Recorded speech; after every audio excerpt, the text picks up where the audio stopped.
Good evening. I would like to call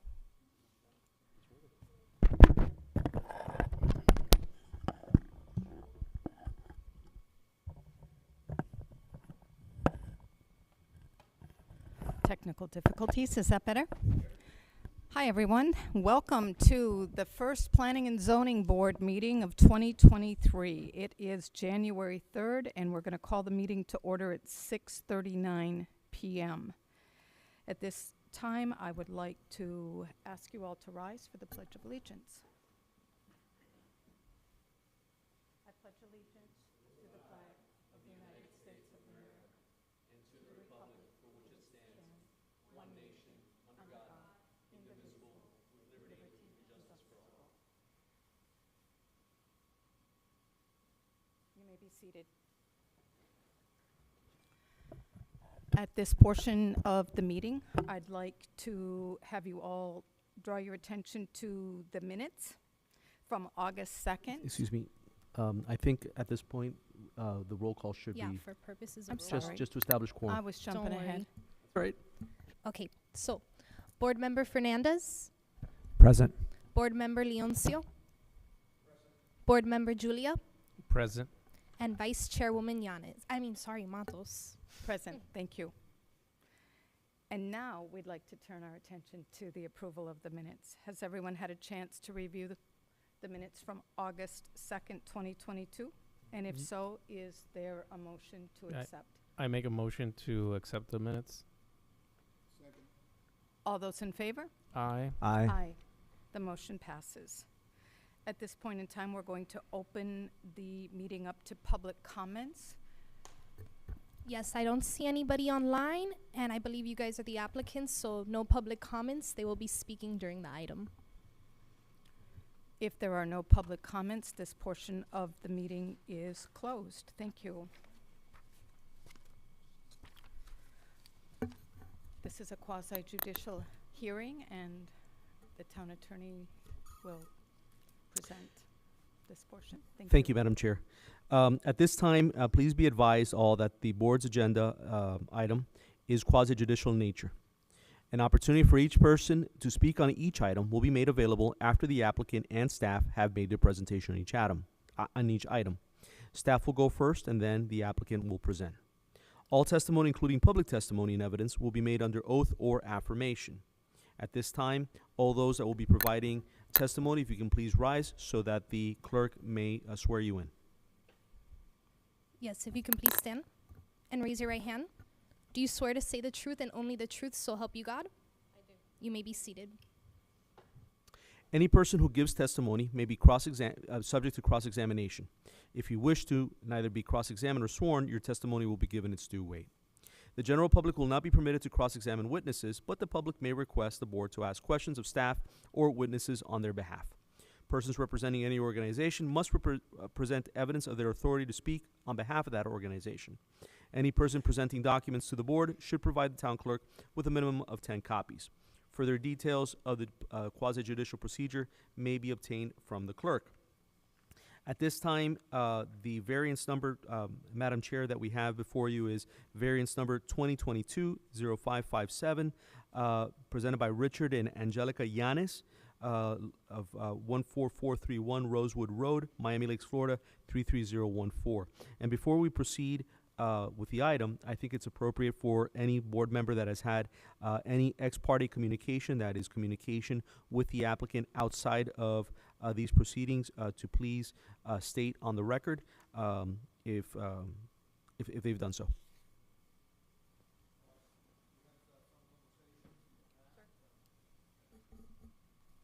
No, just speak into the If you microphone. would just speak into the microphone. Yeah, the applicant and I, we had some conversations in the past in reference to the shape of the pool. I made some recommendations as far as adding a jacuzzi, making the pool smaller, and that was it. That's fine. And I have the paperwork here. Fine. If you can, I'll come to you so we can give that to the clerk. Thank you.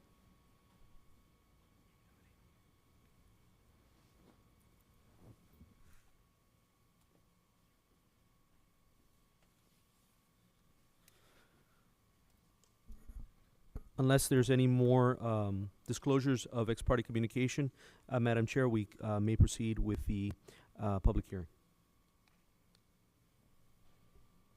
And at this point, the town will present.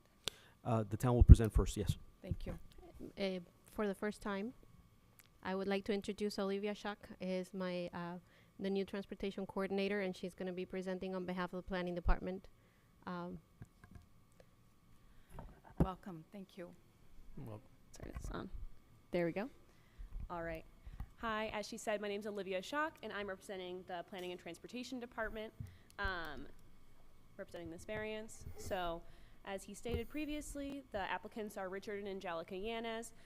They live on 14431 Rosewood Road, which is a residential neighborhood designated RU1. They're requesting a variance to build a pool on their property with a 2-foot encroachment beyond the tie line, leading waterfront towards Lake Martha. So they are proposing to build a 312 square foot swimming pool in the rear yard of their single family home, again on Lake Martha. The overall size of the pool is very typical for a residential neighborhood and with this property size. The home itself in the rear is cited 13.95 from the top of the slope, which leads to the lake. The Land Development Code does not permit pools or decks beyond the tie line, so they're requesting a variance to extend their pool 2 feet beyond the tie line. The shape of their property, as you can see in the plans and in the staff report via the aerial image that's there, is just an awkwardly shaped property, which allows for not much space in their rear lot to construct a pool of anything.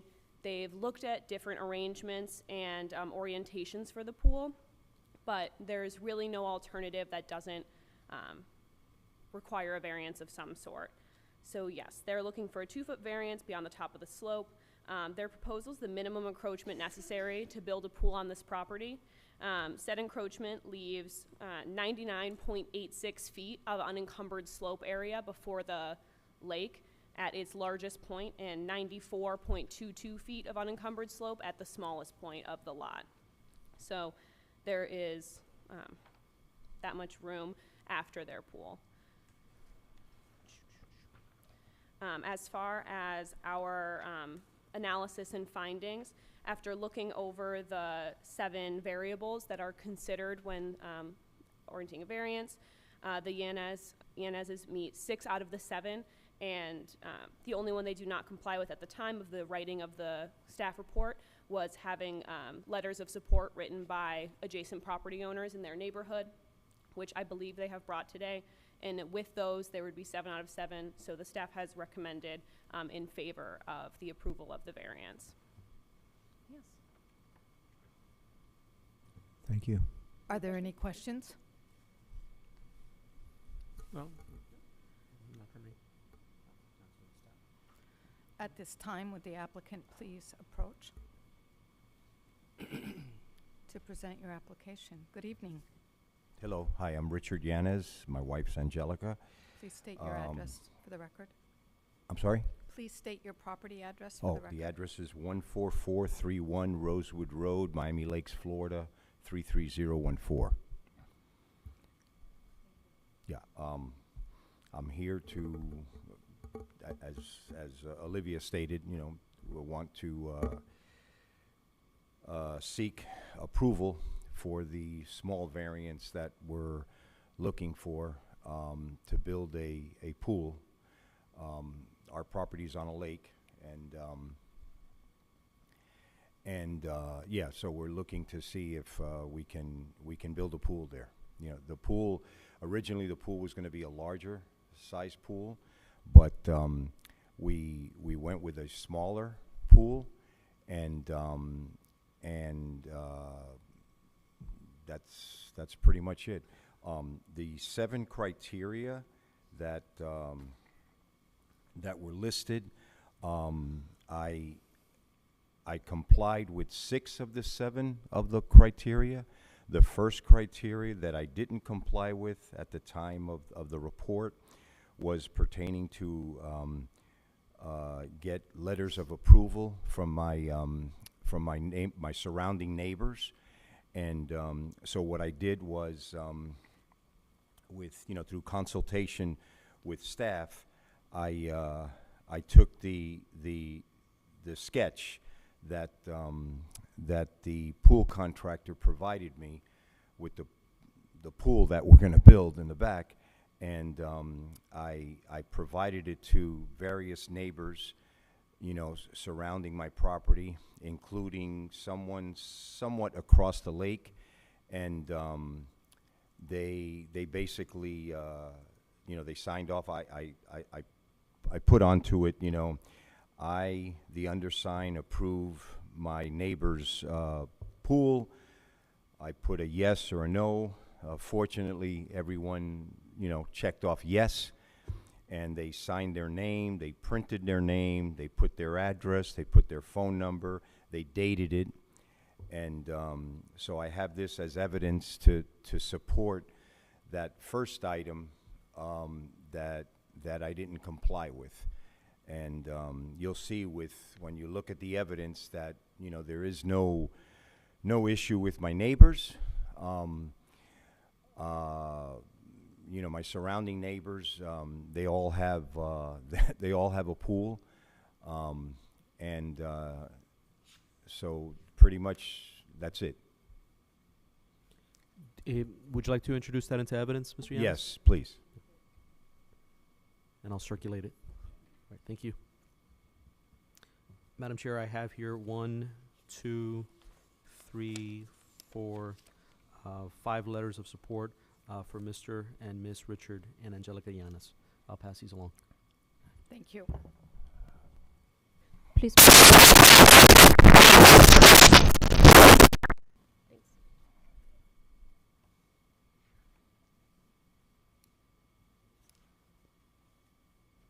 And I find no reason why this should not be accepted into evidence. I'm going to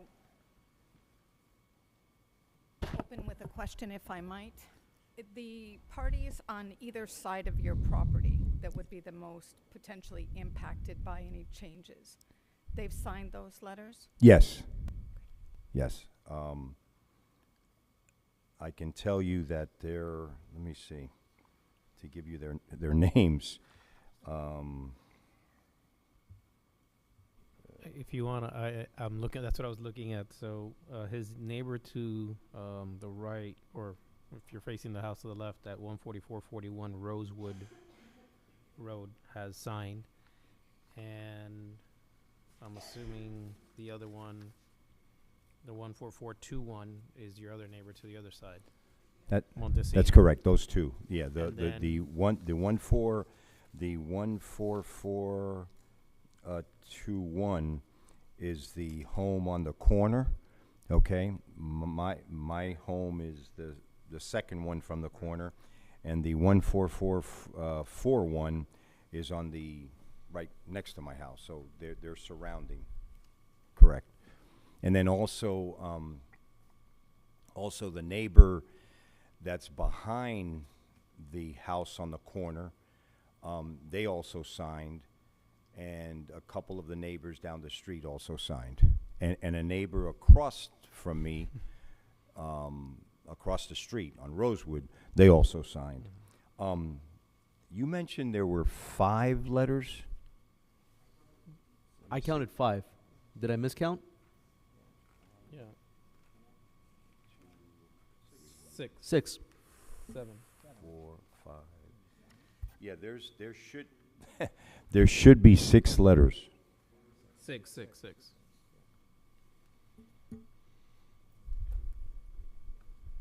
Yeah, 6 letters. Perfect. Thank you. Thank you for the explanation. Are Yeah. there any questions of the applicant at this time? I have a question. The original home was built, since you've acquired it, haven't been additional square footage added to the house. So the house that's been there is the No, same I mean, way. we bought the property. We bought the property in 2000, year 2000, okay? And we've been there for 22 years, and we bought the property as is, Right. the way the existing structure of the property. And we actually, just a little tidbit information, We've been in that neighborhood for approximately 37 and a half years. The home that's on Dade Pine Court, right there in the corner, which is like right across the street, we bought that house in 1985, lived there to 2000. The neighbors that, the owners, rather, the homeowners that we bought the house from in 2000, the current house that we live in, they decided to move. So they had contacted us. So we're the second owners of that house. Oh, wow. So in that block, we've been there, as I said, 37 and a half years. So, you know, we're very familiar with Miami Lakes. My children, you know, went to school in Miami Lakes. And, you know, obviously the pool is going to increase the property value in the surrounding areas there, and as well as my own home. So, you know, that's pretty much it. Thank you. I Are don't there have any other further questions?